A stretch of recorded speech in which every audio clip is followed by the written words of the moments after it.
never thought of myself as a film director. I have to say that at any point in my life. Canvas was much more private, of course, and it was great to paint, but every now and again it was more fun to have a lot of people around, and so the element of what one might call throwing a party in my filmmaking was very important. And everyone used to come along, and I would try and give them a good day, you know? It was happy work. That was my aim. It's probably all I actually ever wanted out of the whole thing. Quite simple. You know, and then one would make the films one wanted to make, which was very lucky. I'm one of the very few filmmakers who've been blessed to be able to do this. I never actually made a film which was foisted on me or anything. That's rare. I don't know. I found the filmmaking part very good fun, although every now and again very, very aggravating. There is something very aggravating about filmmaking. You know, you somehow want it to go faster than it does, or whatever. So you have to adopt a very... you'd be a good Buddhist, actually, after making films. Should be.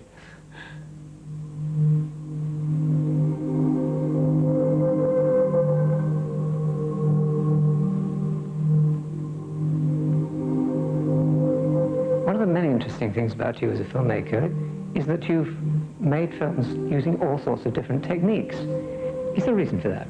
Yes, there is. I think partly in order to work, simply because very often the techniques I use are very cheap.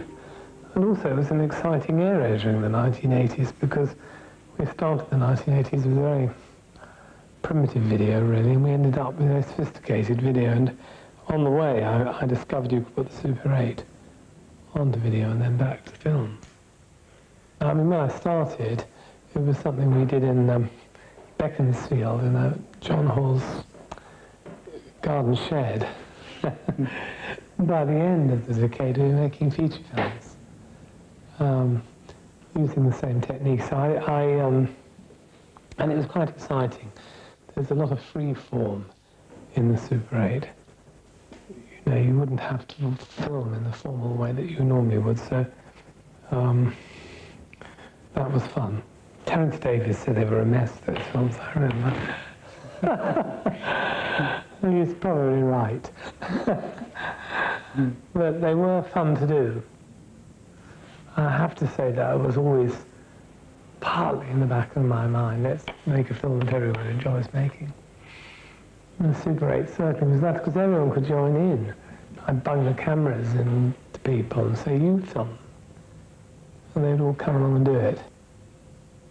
And we'd stuck as a fairly tight gang. I mean, you know, we'd always have the same people there.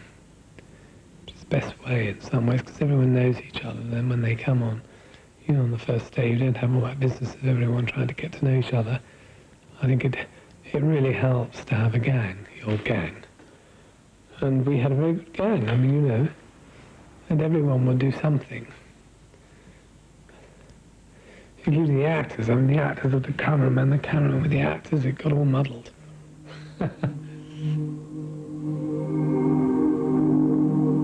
But you're in danger, I think, in a way, of being categorized. People always like to categorize filmmakers, and you might be put in the position of being regarded as the avant-garde or an alternative filmmaker.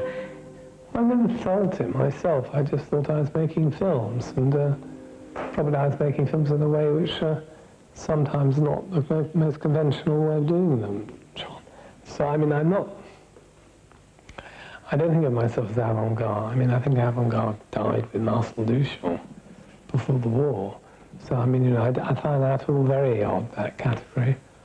I've never made those categories. I mean, you know, people make films and that's it, you know.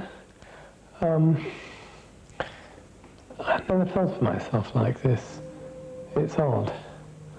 I just thought, oh, I'm making films.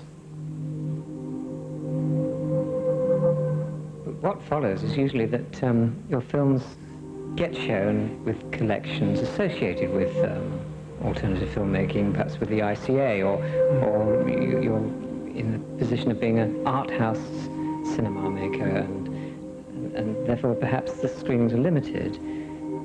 I don't think they're any more limited than any other film, actually. I mean, the thing about it is that the films, and they're now some of them 15 years old, are continuously shown. Whereas if you were to go back and say, oh, what commercial film was made that year, I can assure you they're never shown. Who cares? So, I mean, you know, in a sense, that they're what one might call slow burners. In the end, more people will see Sebastian than have seen Raging Bull or something. You know, the fact of the matter is actually the truth of the matter. And people forget that. You know, you either go for the quick Hollywood turnover, or you can do a slow one, slow burner, and then people come and look at it year after year. I hope that that's, you know, I hope that's what will happen with my films. I think the British Council in my filmmaking career have been absolutely instrumental in getting the films around, which is wonderful. So let's hope we have a very strange show somewhere like Ulaanbaatar.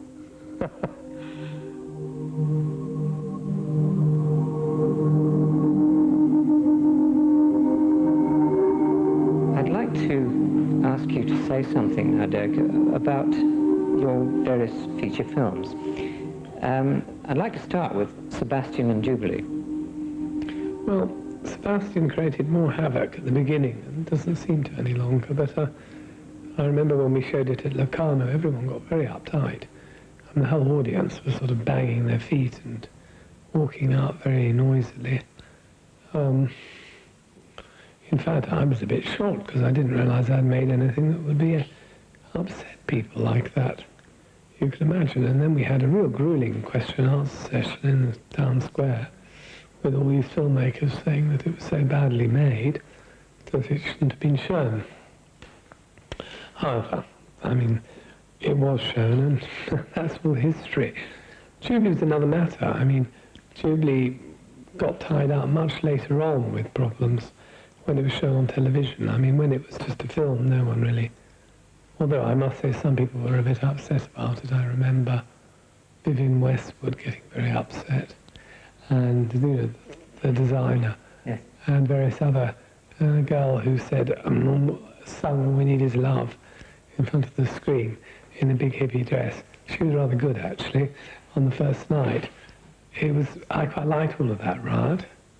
My mum, I remember, who was very ill at the time and was in a wheelchair, thought it was all right, although the man in front of us fainted, which I couldn't understand why anyone should faint. I didn't know what was in Jubilee that would make anyone faint. It's bizarre, because when you've made a thing yourself, you sometimes don't understand the reactions. But it was quite a riotous screening, the first screening of Jubilee, and quite fun because of that. Same with Sebastian in its own way, although sometimes when it's all going on, you feel, oh lordy, you know, why don't they all just shut up? You know, they can always walk out, can't they? But my mother thought Jubilee was a very accurate film. I remember her saying this as we left. This middle-class, middle-aged lady in a shawl, in a wheelchair. It was quite good. My parents were quite supportive, actually. So was Dad when we showed Sebastian. Because Barney said, oh, I bet Force's life was never really like that. And Dad said, actually, it's rather accurate, which I was very surprised at. So.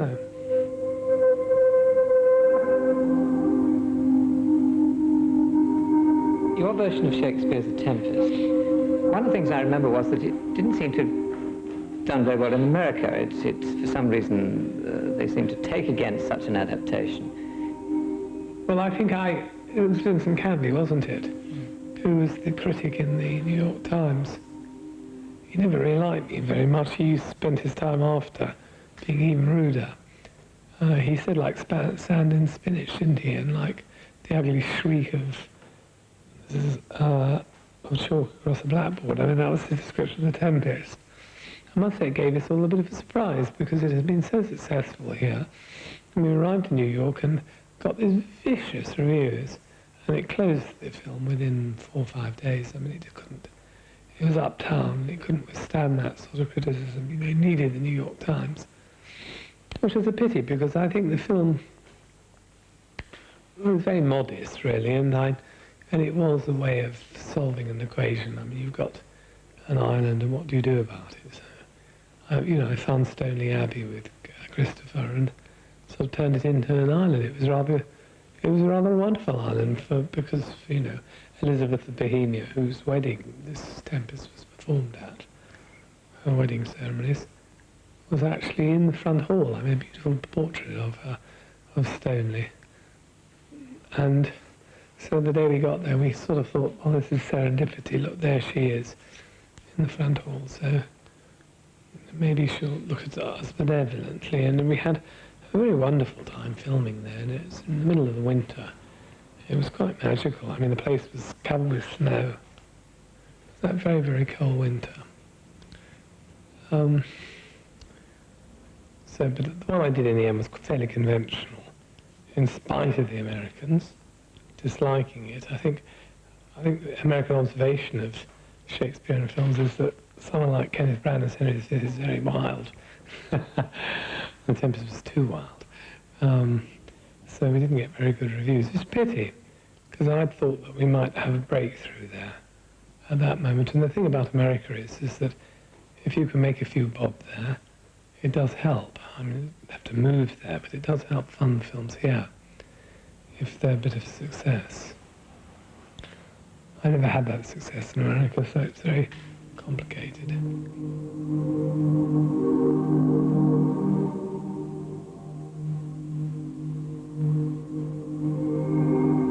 You achieved considerable success with Caravaggio, and your work began to reach much wider audiences. But it took about 7 years, I think, to realize this project. I started in 1978, I think, and we were filming in 1985, so it was quite a long journey. The thing about it was that I realized that unless I stuck with it, I would never make the films I wanted to make. It went through all sorts of extraordinary transformations. I worked on the script with Suso Cecchi-D'Amico, who had done all the Visconti films. I was nearly usurped by some Italian petrol millionaire who wanted to turn it into the straightest film that could be possibly made, with lots of sort of Italian starlets in it.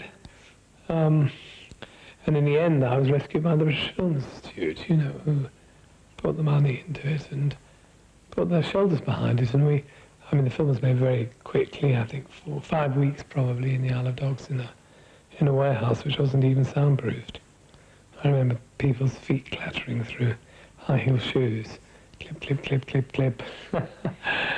In the end, I gave up. I said, oh, we'll just have a modern soundtrack in the whole thing, so then it doesn't matter. But Caravaggio is wonderful for the illusion, you know, that you think you are in Italy and you're not. And I think I take my hat off to myself for that, because it was really sharply done. I mean, visually, really. And of all films of the painters, it's one of the very best. It's one of the only ones that gets anything near to what being a painter is. There are 1 or 2 quite good ones, but Caravaggio is as good as any. And certainly I was lucky with Nigel Terry, the actor. He looked the splitting image of Caravaggio. I've been very lucky with my look-alike actors, both him and Carl Johnson in Wittgenstein. Carl looks exactly like Wittgenstein. It's sort of uncanny.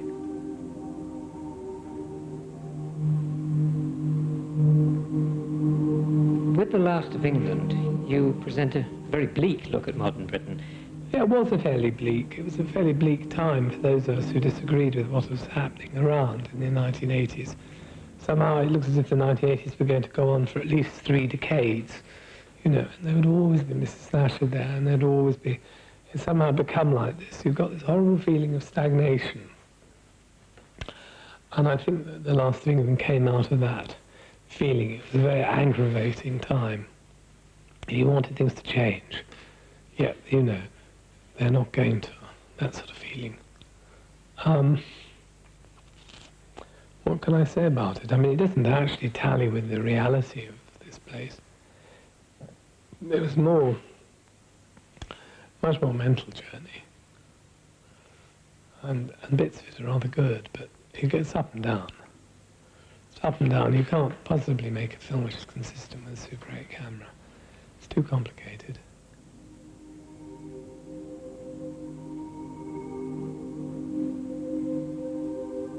I wonder whether The Last of England is perhaps less acceptable as a framework in which to mourn the tragedy of modern society than perhaps the War Requiem, because it's distance in time and it doesn't cover contemporary issues. Well, yes, I think the War Requiem is... I always forget that I made it. Isn't that strange, you know, because it was quite conventionally made. And the really remarkable thing is he made it in 2 coal cellars, the entire thing, in a disused asylum at Durrance. And we built up bricks and things in them and turned them into, I mean, you know, landscapes. And I think quite... And then we opened it up, of course, with the found footage from the Imperial War Museum. So it's very difficult for me to know what to say about that film because it never goes through my mind that I ever even made it.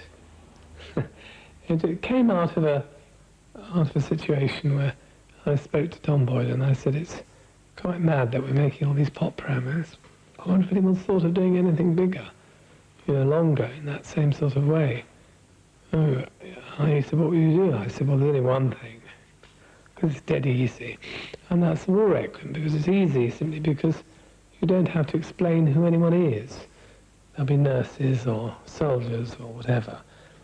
Whereas if you were to take a piece of music like Belshazzar Suisse, you'd be up against the wall trying to describe who all these different people were. So it was an easy thing to do.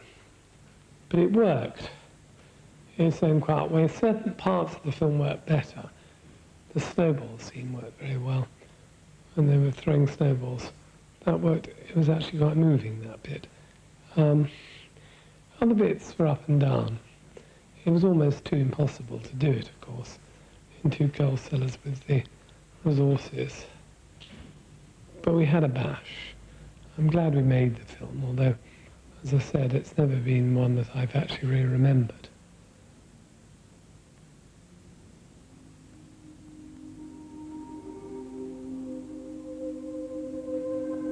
Can I turn to one that I know that you will remember? The Angelic Conversation, which I've been told is one of your favourite films. I think it probably is the favourite of all my films. It has there's a certain shadowy quality because it was made in Super 8 and very early days for transferring to 35mm. And it strikes me that the people in the film are filmed in a way that I've never seen people in another film. So it has this extraordinary, almost, I don't know, can't quite explain, but archaic, I think would be the right word, quality. Which at the best moments in the film are very good. I think the film is ace when it comes to portraying poetry. I had Judi Dench do the sonnets. She did them in the morning, quite quickly. And I don't think it could have been a better choice. She's got a most beautiful voice. And the rest of it was all filmed down in Dorset, along the summer coast. It was a hot summer, and we just went down there, and quite honestly, it's just people walking around. They're not doing anything. And that's also one of the charms about the film. There is absolutely very little residual narrative or anything in it, so they just are being the people in it, you know? They're not being in a drama or anything.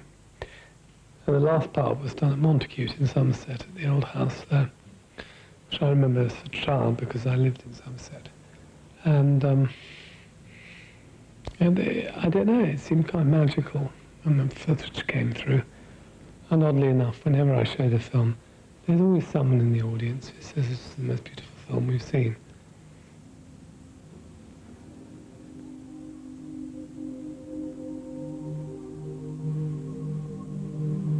Many people know that you live in a converted fisherman's hut on the south coast, Dungeness, close by the nuclear power station.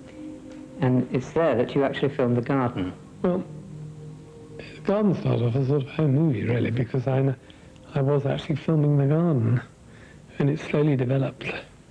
And then James, my producer, said, oh, well, let's try and make a feature film out of all of this.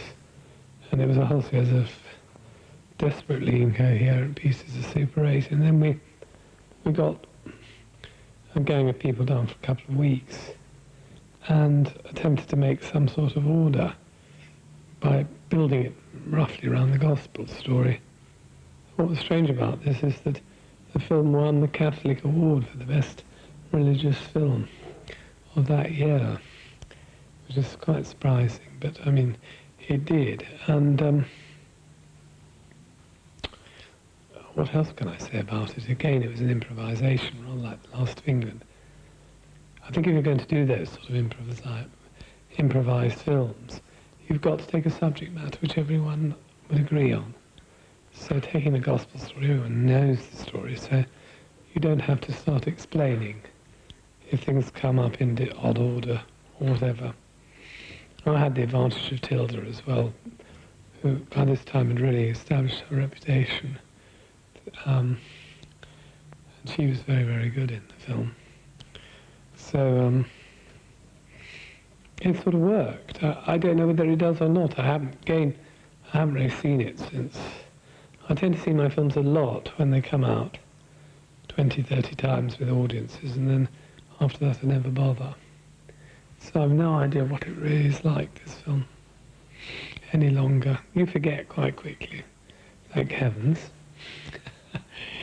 You know, one does not remember what one's done.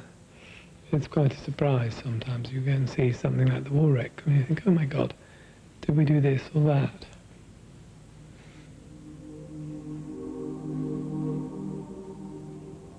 You adapted Edward II. How did you go about converting this play for the cinema? Very complicated. I don't know if I can answer that really, you know, because you just dive in and you're cutting it up and rearranging it and doing all sorts of things you have to do to make it into a film. So I'm not actually, there was no plan in the sense. I think everything was very organic in that sense. I never had plans. I worked in a very organic, just from the top of my head, really. I don't know how I did it, because I didn't ever particularly like the play. And then Edmund White, the novelist, said I should make a film of it, and I thought, well, it's a bad idea. So that was the first I ever heard about the thing. And then again, I mean, I suddenly found myself doing it. You know, it was a fabulous thing to be told to do. No, I mean, it didn't, I was quite surprised that it was liked as much as it was. I had no idea where we were going. I mean, this is the truth of the matter. It's really difficult. Oddly enough, the nearer in time these films are, the more complicated it is to remember what one was actually up to. Wittgenstein, well, yes, I mean, that's easy, because it was all there in his writing, and it was full of humour. So I was able to make a film with a bit of humour in it, thank God. After years of gloomy films. That's what I said to myself, was the film made, you know, our first screening, I said, at least I made a comedy, or some comedy, and everyone knows that I'm not as po-faced as they probably think.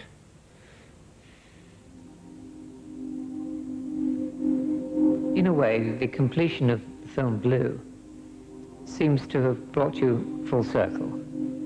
It's returned you to the fine art world. It has, definite.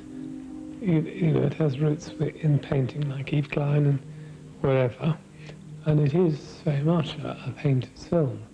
On the other hand, it is a film, which is quite interesting, because technically speaking, it shouldn't be. It should be some experiment, you know? And it isn't an experiment. It's not an experimental film of any sort whatsoever. And for some reason or other, it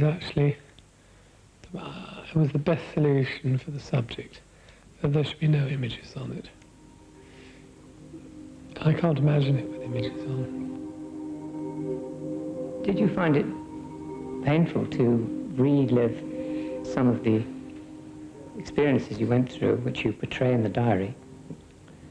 No, not really. In a way, it was sort of cathartic. It got it out of your system. You know. I'm very lucky. I mean, you know, most of the people who are very ill just sit there being very ill. I was very lucky. I could actually turn it into something. So, you know, I don't think it It doesn't upset me. I mean, I'm so used to living with illness now that I can't imagine anything else. You know, it's completely subsumed like real life. You know, staggering around. So, you know, I don't think that now. I mean, I'm just glad that I could put it on record. I felt someone should put some of it on record. And this was one way of doing it. I hadn't seen anyone put any of this on record, not very well at least. And by removing people from it, you know, making it much more abstract, one left it free-floating for people to make up their own minds. It's sometimes difficult to identify with X person, you know. And also the other great problem is making films about illness is a very, very dodgy area. They don't work very often. I mean, who wants to go and see that to start off with? However, in this particular case, it seems to work. What the ingredient is, I don't know.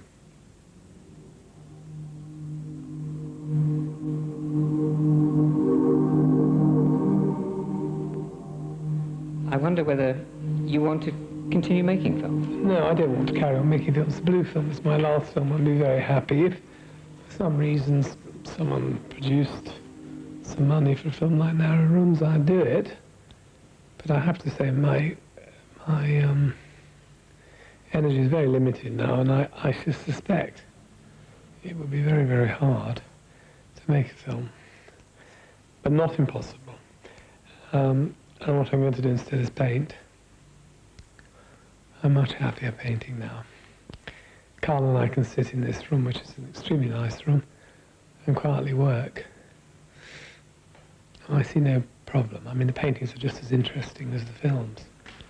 So it's not as if one was taking second best or anything. There we are, John.